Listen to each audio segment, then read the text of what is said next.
Vatican voice എന്ന ഈ പ്രോഗ്രാമിലേക്ക് എല്ലാ പ്രേക്ഷകരെയും ഹൃദയംഗമമായി ഞാൻ സ്വാഗതം ചെയ്യുന്നു.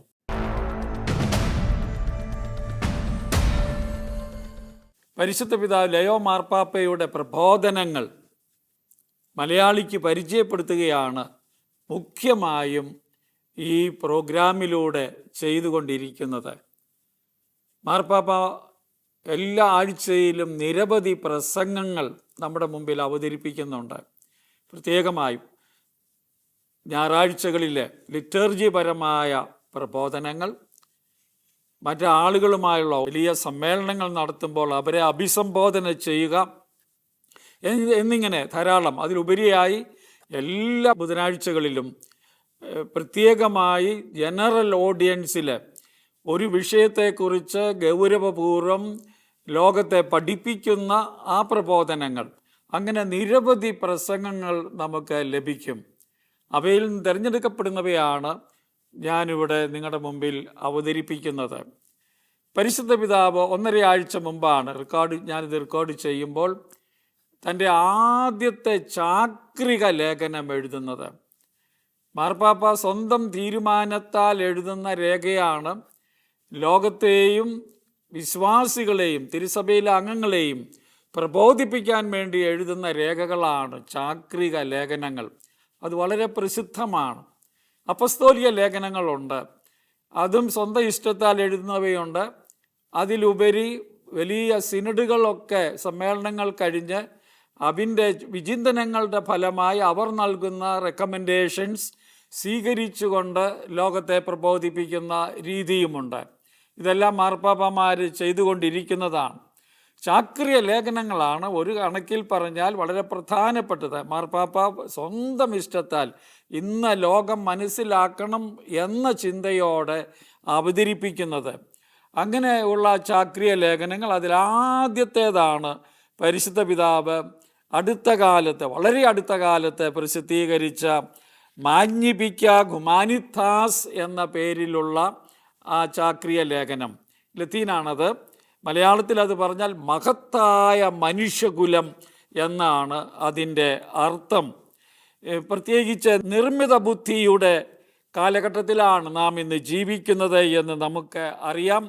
മനുഷ്യമൗഗ്ധത്തിനായുള്ള സഭയുടെ പ്രവാചക ധർമ്മമാണ് ഈ രേഖയിലൂടെ പരിശുദ്ധ പിതാവ് അവതരിപ്പിച്ചിരിക്കുന്നത്.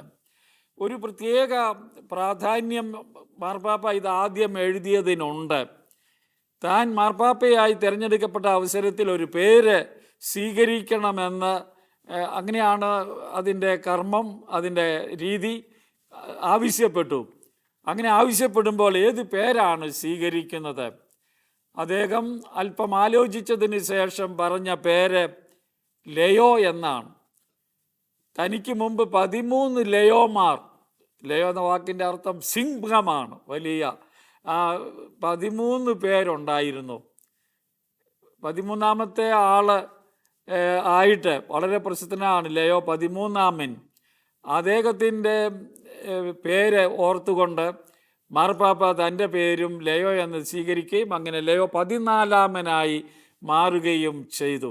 മാർപ്പാപ്പ അറിയപ്പെടുന്നത് എന്തുകൊണ്ടാണ് ഈ പേര് സ്വീകരിച്ചത് എന്ന് ചോദിച്ചപ്പോൾ മാർപ്പാപ്പ ലോകത്തോട് പറഞ്ഞത്, 19ാം നൂറ്റാണ്ടിൽ വ്യാവസായിക വിപ്ലവത്തിൻ്റെ കാലത്ത് വളരെയധികം അസ്വസ്ഥതകൾ ലോകത്ത് നിലനിന്നു. അനീതികളും ഉച്ചനീചത്വങ്ങളും നിലനിന്നു. തൊഴിലാളികളുടെ തൊഴിൽ രംഗത്താണ് അതുണ്ടായത്. തൊഴിലിന് വലിയ ക്ഷതം ഉണ്ടായി. ധാരാളം ആളുകൾ തൊഴിലില്ലാത്തവരായി തീർന്നു. വ്യാവസായിക വിപ്ലവത്തിൻ്റെ ഒരു പരിണത ഫലമായിരുന്നു അത്. അന്നത്തെ കാലത്ത് സഭയുടെ നിലപാട്, പ്രത്യേകിച്ച് തൊഴിലാളികളോടുള്ളത് വ്യക്തമാക്കിയത് ലയോ 13ാമൻ മാർപ്പാപ്പയാണ്. അദ്ദേഹമാണ് സാമൂഹിക പ്രബോധനത്തിന് ഔദ്യോഗികമായ ഒരു തുടക്കം കുറിക്കുന്നത്. അത് തൻ്റെ പ്രസിദ്ധമായ ചാക്രിക ലേഖനം റേരും നോവാരും എന്ന ചാക്രിക ലേഖനത്തിലൂടെയാണ് ചെയ്തത്. അത് തൊഴിലാളികളുടെ അവകാശങ്ങളും തൊഴിലാളികളുടെ കടമകളും എല്ലാം കൃത്യമായി നിർവഹിക്കുന്നതിനും മറ്റുള്ളവർക്ക്, വ്യാവസായിക സംരംഭകർക്ക് തൊഴിലാളികളോടുള്ള പ്രാധാന്യം വെളിപ്പെടുത്തുന്നതിനുമൊക്കെ ഇടയായ മനോഹരമായ രേഖയാണ്.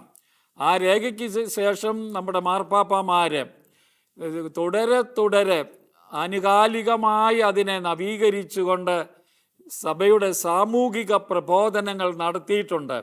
അങ്ങനെ നടത്തിയത് നമുക്കറിയാം. 9-ാം പിയൂസ് മാർപ്പാപ്പ കാദ്രജേസിമോ ആന്നോ എന്ന പേരിൽ റേരിൻ നോവാരും എഴുതിയതിൻ്റെ 40-ാം വാർഷികത്തോടനുബന്ധിച്ച് പ്രസിദ്ധീകരിക്കുകയുണ്ടായി.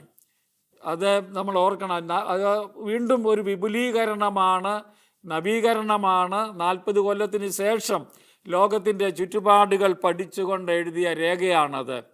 സഭയുടെ സാമൂഹ്യ പ്രബോധനം മനോഹരമാണ്. ഇതെല്ലാം വളരെ കാര്യമായി നമ്മൾ പഠിക്കേണ്ടതാണ്. പിന്നീട് 23-ാം ജോൺ മാർപ്പാപ്പ മാത്രത്ത് മജിസ്ത്ര എന്ന പേരിൽ ചാക്രിക ലേഖനം എഴുതി. അതിനുശേഷം വന്ന 6-ാം പൗലോസ് മാർപ്പാപ്പ നമുക്കറിയാം മാനവ പുരോഗതി എന്ന പേരിൽ ചാക്രിക ലേഖനം എഴുതി. ഇവിടെയെല്ലാം അധ്വാനത്തെയും തൊഴിലിനെയും സാമൂഹ്യ ക്രമത്തെയും എല്ലാം നന്നായി കൊണ്ടുപോകുന്നതിനാവശ്യമായ തത്വങ്ങളും രീതികളുമാണ് മാർപ്പാപ്പമാർ അവതരിപ്പിക്കുന്നത്. പിന്നീട് വന്ന ജോൺ പോൾ 2-ാമൻ മാർപ്പാപ്പ 2 ലേഖനങ്ങൾ എഴുതി.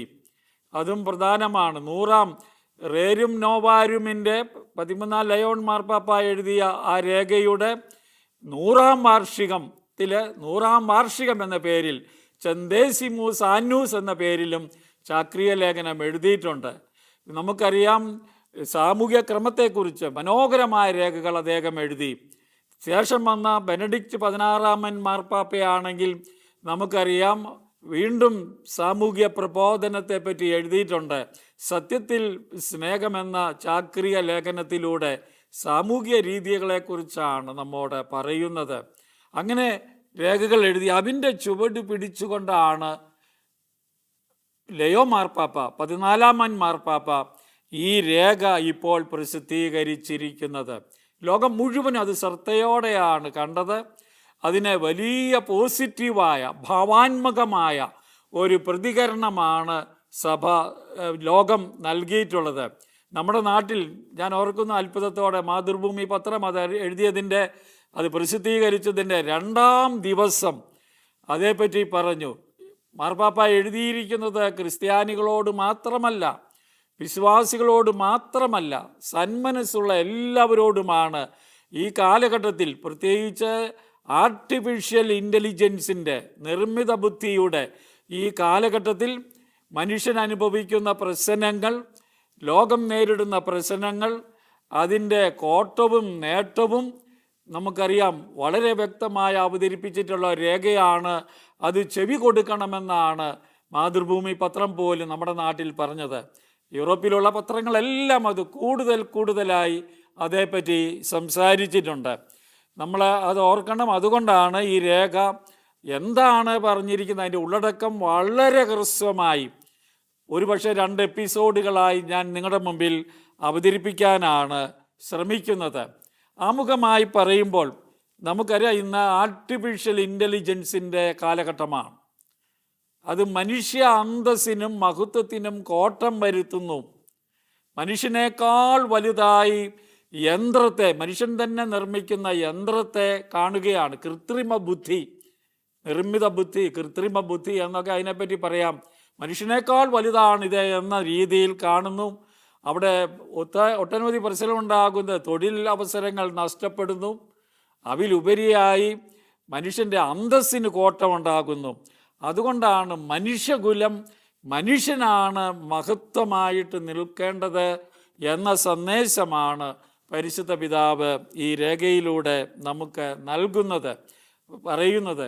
അതിൻ്റെ ധാർമ്മികത, വേണ്ട രീതിയിൽ എങ്ങനെ ആർട്ടിഫിഷ്യൽ ഇൻ്റലിജൻസ് ഉപയോഗിക്കപ്പെടണം എന്ന കാര്യമാണ് പരിശുദ്ധ പിതാവ് പറഞ്ഞു വയ്ക്കുന്നത്. 21-ാം നൂറ്റാണ്ടിൻ്റെ ലോകം, നമുക്കറിയാം ഇന്നത്തെ ലോകം അതിവേഗം സാങ്കേതിക പുരോഗതിയുടെ കാലഘട്ടത്തിലൂടെ കടന്നുപോയിക്കൊണ്ടിരിക്കുകയാണ് എന്ന് നമുക്ക് പറയാം. നമുക്ക് ഒരിക്കലും വിഭാവനം ചെയ്യാൻ പോലും സാധിക്കാത്ത വലിയ സാങ്കേതിക നേട്ടമാണ് അടുത്ത കാലങ്ങളിൽ ഉണ്ടായിട്ടുള്ളത്. അതിലേറ്റവും പ്രധാനമാണ് ഈ ആർട്ടിഫിഷ്യൽ ഇൻ്റലിജൻസ് മനുഷ്യൻ കണ്ടുപിടിച്ചതിൻ്റെ ഒരു പ്രത്യേകത. അതുകൊണ്ടാണ് ഈ കാലഘട്ടം നേരിടുന്നതിൻ്റെ പേരിലാണ് മാർപ്പാപ്പ പേര് പോലും സ്വീകരിച്ചത്. ഈ കാലഘട്ടത്തിൻ്റെ സാമൂഹിക കാര്യങ്ങളിലേക്കുള്ള ശ്രദ്ധ ലോകത്തെ തിരിക്കാൻ ഞാൻ മഹാനായ ലയോ 13 മാർപ്പാപ്പയുടെ പാത പിന്തുടർന്നുകൊണ്ട് ലയോ എന്ന പേര് സ്വീകരിക്കുന്നു. നിർമ്മിത ബുദ്ധി എടുത്തു പറഞ്ഞു. അതിൻ്റെ പശ്ചാത്തലത്തിലാണ് അദ്ദേഹം ആദ്യത്തെ ചാക്രിക ലേഖനം ഇങ്ങനെ എഴുതിയിട്ടുള്ളത്. മനുഷ്യ ചരിത്രം ഇതുവരെ കണ്ടിട്ടില്ലാത്ത വിധത്തിൽ നിർമ്മിത ബുദ്ധി, കൃത്രിമ ബുദ്ധി എന്ന ആശയം നമുക്കറിയാം വ്യാപകമാവുകയാണ്. മനുഷ്യ ജീവിതത്തിൻ്റെ എല്ലാ മേഖലകളിലും സ്വാധീനം ചെലുത്തുകയാണ്. അതാണ് ഒരു പ്രത്യേകത. ഈ ആർട്ടിഫിഷ്യൽ ഇൻ്റലിജൻസ് എല്ലാ രംഗങ്ങളെയും സ്വാധീനിക്കാൻ ഇടയായിട്ടുണ്ട്, സ്വാധീനിച്ചു കൊണ്ടിരിക്കുകയാണ്. വിദ്യാഭ്യാസ രംഗത്താണെങ്കിലും, ആരോഗ്യ രംഗത്താണെങ്കിലും, തൊഴിൽ രംഗത്താണെങ്കിലും, സാമ്പത്തിക വ്യവസ്ഥയുടെ കാര്യത്തിലാണെങ്കിലും, രാഷ്ട്രീയത്തിലാണെങ്കിലും, യുദ്ധത്തിലാണെങ്കിലും. യുദ്ധങ്ങൾ ഇന്നിപ്പോൾ നടക്കുന്ന യുദ്ധങ്ങളിലെല്ലാം കൃത്രിമമായ ബുദ്ധി കൂടി ഉപയോഗിക്കപ്പെടുന്നു എന്ന് നമ്മൾ കാണുന്നുണ്ട്. യുദ്ധത്തിലാണെങ്കിലും, ആശയവിനിമയ രംഗത്താണെങ്കിലും, മാധ്യമ രംഗങ്ങളിലാണെങ്കിലും, എല്ലാ രംഗങ്ങളിലും നിർമ്മിത ബുദ്ധി ഒരു നിർണായക ശക്തിയായി മാറിയിരിക്കുന്ന ഒരു കാലഘട്ടത്തിലാണ് നാം ജീവിക്കുന്നത്. എന്നാൽ ഈ പുരോഗതിക്കൊപ്പം, അതൊരു വലിയ പുരോഗതിയാണ്, നമുക്ക് നിഷേധിക്കാനാവില്ല. ഈ പുരോഗതിക്കൊപ്പം ഒരു ഗുരുതരമായ ചോദ്യവും ഉയരുന്നു എന്ന് പരിശുദ്ധ പിതാവ് നമ്മോട് പറയുകയാണ്. സാമ്പത്തിക വിദ്യയുടെ ഈ പുതിയ യുഗത്തിൽ, അതാണ് കുറേ കാലങ്ങളായി നമുക്കറിയാമല്ലോ, ഒരു 10-50 കൊല്ലമായി ഉണ്ടായ സാമ്പത്തിക പുരോഗതി ലോകം ഒരിക്കലും കാണാത്ത, സ്വപ്നം കാണാത്ത രീതിയിലാണ്. നമുക്കറിയാമല്ലോ, നമ്മുടെ മൊബൈലുകളെല്ലാം, ഇതെല്ലാം മൊബൈലുകളോടെല്ലാം കേന്ദ്രീകരിച്ചാണല്ലോ നിൽക്കുന്നത്. എല്ലാം ഇൻ്റർനെറ്റ്, ഇവിടെയെല്ലാം നമ്മൾ സൈബർ യുഗം എന്ന് പറയുന്നത്, എല്ലാം നെറ്റ്വർക്കുകൾ, എല്ലായിടത്തും കൂടി വന്നിരിക്കുന്ന വികാസം ലോകത്തെ ഒരു വല്ലാത്ത അവസ്ഥയിലാക്കിയിരിക്കുകയാണ്. ചെറുപ്പക്കാരെ പറ്റിയൊക്കെ പറയുമ്പോൾ നമ്മൾ ഇന്നത്തെ ചെറുപ്പക്കാർ, ഞാനൊക്കെ ഒരു വയസ്സനാണല്ലോ, പ്രായം ചെന്ന തലമുറയിൽപ്പെട്ട ആളാണ്. പക്ഷെ ചെറുപ്പക്കാരുടെ അവസ്ഥയിൽ നമ്മൾ മനസ്സിലാക്കാൻ പോലും പറ്റാത്ത രീതിയിൽ അവർ മാറിപ്പോയിട്ടുണ്ട്. നമുക്കവരെ പഠിപ്പിക്കാനോ കൈകാര്യം ചെയ്യാനോ മേലാത്ത വണ്ണം. കാരണം അവരതിൻ്റെ ഈ ഡിജിറ്റൽ ഡിസ്ട്രാക്റ്റഡ് ആയിട്ടുള്ള ഒരു ജനമായി മാറി. അവരെ കൈകാര്യം ചെയ്യുക എന്ന് അത്ര എളുപ്പമല്ല അവരുടെ പ്രശ്നങ്ങളുടെ മുമ്പിൽ. അപ്പോൾ ഇവിടെയൊക്കെയാണ് നമ്മൾ ശക്തമായി ഈ കണ്ടുപിടുത്തം, ഈ പുരോഗതി, ഈ സാങ്കേതിക വിദ്യയെപ്പറ്റി നമ്മൾ കൂലങ്കഷമായി ചർച്ച ചെയ്യേണ്ടി വരുന്നത്. അതാണ് മാർപ്പാപ്പ പറയുന്നത്. ഈ പുതിയ യുഗത്തിൽ മനുഷ്യന് തൻ്റെ മഹത്വവും സ്വാതന്ത്ര്യവും, കാരണം മറ്റൊരടിച്ചേൽപ്പിക്കപ്പെടാൻ പോവുകയാണ്, സ്വാതന്ത്ര്യവും ആത്മീയതയും സംരക്ഷിക്കാൻ കഴിയുമോ എന്നതാണ് ഒരു വലിയ ചോദ്യം. മനുഷ്യൻ്റെ മഹത്വം, അവൻ്റെ സ്വാതന്ത്ര്യം, തിരഞ്ഞെടുക്കാനുള്ള കഴിവ്, ദൈവം നൽകിയിരിക്കുന്ന മനുഷ്യൻ്റെ കഴിവുകൾ, ഇതെല്ലാം ആത്മീയത, അവൻ്റെ ആത്മീയ ഭാവം, ഇത് ഉപയോഗിക്കപ്പെടുമോ, അത് സഹായിക്കുമോ എന്ന ചോദ്യം നമ്മുടെ മുമ്പിൽ ഉണരുകയാണ്. മനുഷ്യൻ്റെ മഹത്വത്തിന് ഇതൊരു വെല്ലുവിളിയാവുകയാണോ? ഇതാണ് മറ്റൊരു ചോദ്യം. വെല്ലുവിളിയാണ് ഇന്ന് മാർപ്പാപ്പ ചോദിക്കുന്നത്. അതാണ്, അതുകൊണ്ടാണ് ഇത് എഴുതുന്നത്. ഈ നിർണായകമായ ചോദ്യത്തിന് സഭയുടെ സാമൂഹിക പ്രബോധനത്തിൻ്റെ മറുപടിയായിട്ടാണ് മാർപ്പാപ്പ ഈ ചാക്രിക ലേഖനം എഴുതിയിട്ടുള്ളത്. ഒരിക്കൽ കൂടി ഞാൻ എൻ്റെ പേര് പറയുന്നു.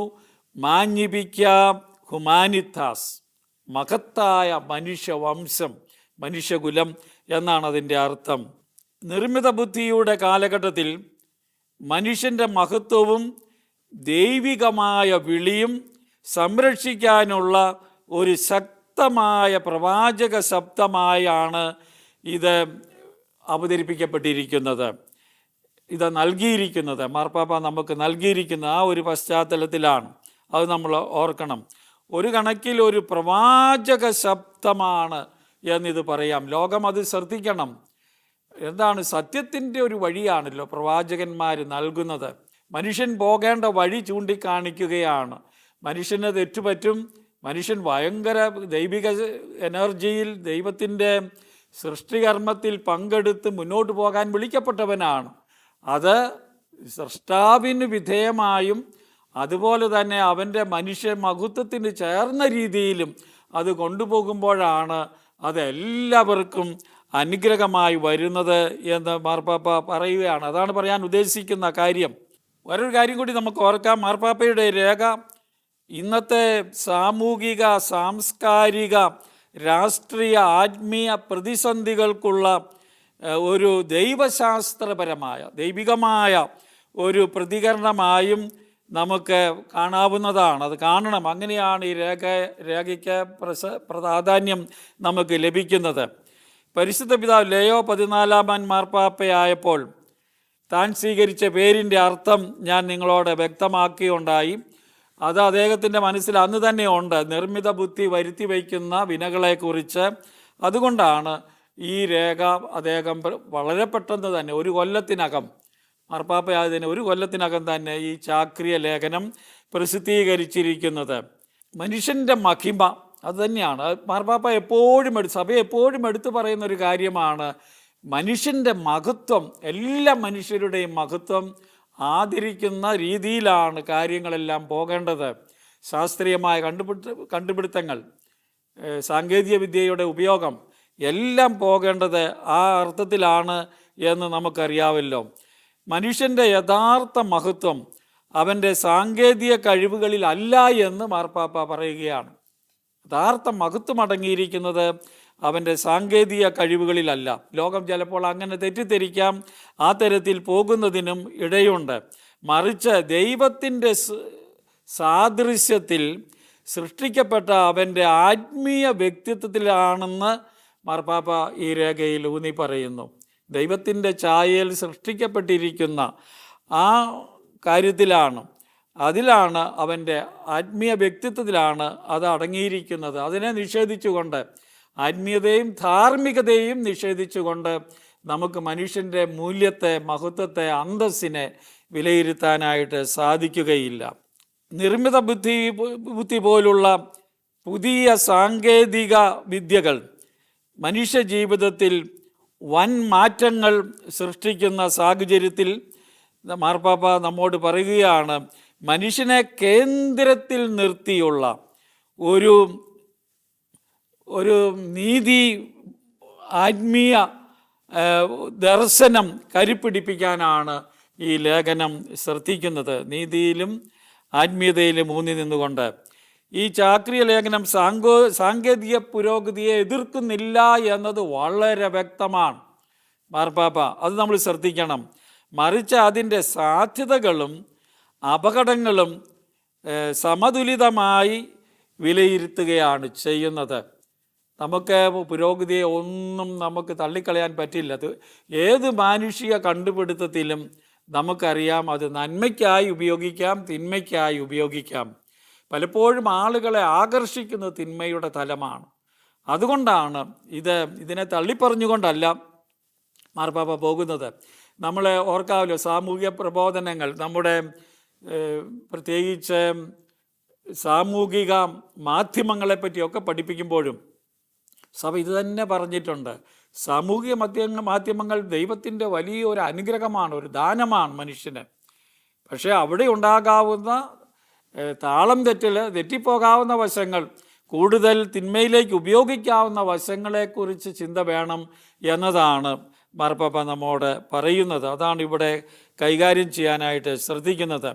ഞാൻ ആദ്യമേ പറഞ്ഞല്ലോ, നിർമ്മിത ബുദ്ധി എന്തെല്ലാം ചികിത്സ, വിദ്യാഭ്യാസം, ആശയവിനിമയം, ശാസ്ത്ര ഗവേഷണം തുടങ്ങിയ മേഖലകളിൽ മനുഷ്യജീവിതത്തെ സഹായിക്കുന്ന വലിയ സാധ്യതകളാണ് നമുക്ക് നൽകിയിരിക്കുന്നത്.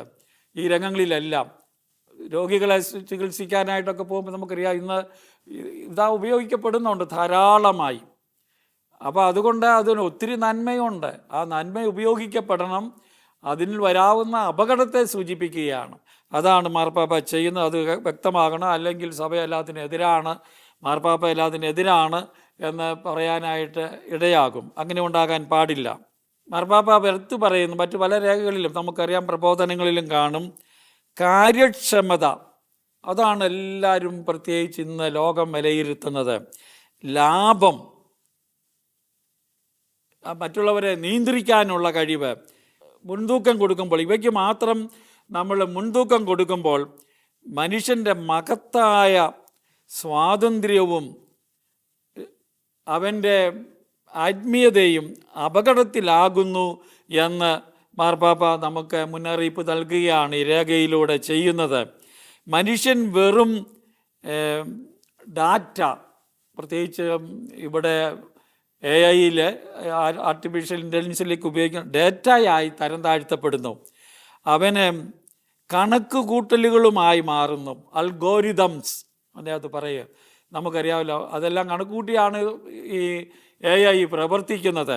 അങ്ങനെ അവനെ ചുരുക്കാനായിട്ട് സാധിക്കില്ല എന്നാണ് മാർപ്പാപ്പയല്ല, നമുക്ക് ലോകം മുഴുവനും അറിയേണ്ട കാര്യം.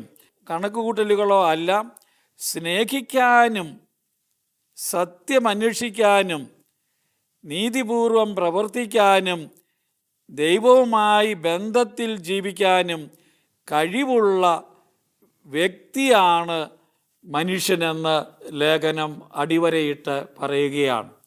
കാര്യങ്ങൾ ഓർക്കണം. അത് മറന്നുകൊണ്ട് നമ്മൾ യന്ത്രത്തെ ഉപയോഗിക്കുമ്പോൾ, സാങ്കേതിക വിദ്യ ഉപയോഗിക്കുമ്പോൾ അത് മനുഷ്യന് നന്മയായി ഭവിക്കുകയില്ല. പല കാര്യങ്ങളാണ് പറഞ്ഞിരിക്കുന്നത്. ഒരിക്കൽ കൂടി ഞാൻ പറയാം. മാർപ്പാപ്പ പറയുകയാണ്, സാങ്കേതിക വിദ്യ മനുഷ്യനെ സേവിക്കേണ്ടതാണ്, അല്ലാതെ മനുഷ്യൻ അതിൻ്റെ അടിമയായി തീരാനുള്ളതല്ല. ഒരു സാങ്കേതിക വിദ്യയ്ക്കും അടിമയായി തീരാൻ പാടില്ല എന്നതാണ് മാർപ്പാപ്പ ഈ ലേഖനത്തിൽ നമ്മുടെ ചിന്തയ്ക്കും പഠനത്തിനുമായി സമർപ്പിക്കുന്ന കാര്യം. ഞാൻ ആമുഖമായ ചില ചിന്തകൾ മാത്രമാണ് ഇവിടെ അവതരിപ്പിച്ചത്. ഈ എപ്പിസോഡ് ഇവിടെ തീരുന്നു. നമുക്ക് മാർപ്പാപ്പയുടെ ചിന്തകൾ, അതിൻ്റെ പ്രധാനപ്പെട്ട ഉള്ളടക്കങ്ങൾ ഞാൻ സംക്ഷിപ്തമായി തുടർന്ന് വരുന്ന എപ്പിസോഡുകളിൽ നിങ്ങളുടെ മുമ്പിൽ അവതരിപ്പിക്കുന്നതാണ്. നമുക്ക് മാർപ്പാപ്പയ്ക്ക് നന്ദി പറയാം. പ്രത്യേകിച്ച് കാലികമായി സഭ എന്തുമാത്രം പ്രതികരിക്കുന്നു, ശ്രദ്ധ കൊടുക്കുന്നു, മനുഷ്യവർഗത്തിന് വരാവുന്ന തെറ്റിൽ നിന്ന് അതിനെ വിമോചിപ്പിക്കാൻ എന്ത് ചെയ്യണമെന്ന് പറയുന്നു. അത് സഭയുടെ ദൗത്യമാണ്. സഭയ്ക്ക് അതിൽ നിന്ന് മാറി നിൽക്കാൻ സാധിക്കില്ല.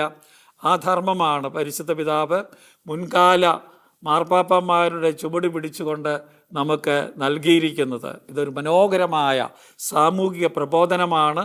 പ്രത്യേകിച്ച് ഈ കാലഘട്ടത്തിൻ്റെ ആളുകൾ, യുവജനങ്ങൾ അത് കൂടുതൽ പഠിക്കുകയും അതനുസരിച്ച് തങ്ങൾ AI ഉപയോഗിക്കുമ്പോൾ അതിൽ വേണ്ടത്ര രീതിയിലുള്ള ക്രമീകരണങ്ങൾ വരുത്തുകയും ചെയ്യുക എന്നതാണ് പ്രധാനം. നമുക്ക് അടുത്ത എപ്പിസോഡിൽ പരിശുദ്ധ പിതാവിൻ്റെ ചാക്രിയ ലേഖനത്തെ മാഗ്നിഫിക്ക ഹ്യൂമാനിറ്റാസ് അതിൻ്റെ ഉള്ളടക്കങ്ങളിലേക്ക് കടന്നു പോകാം.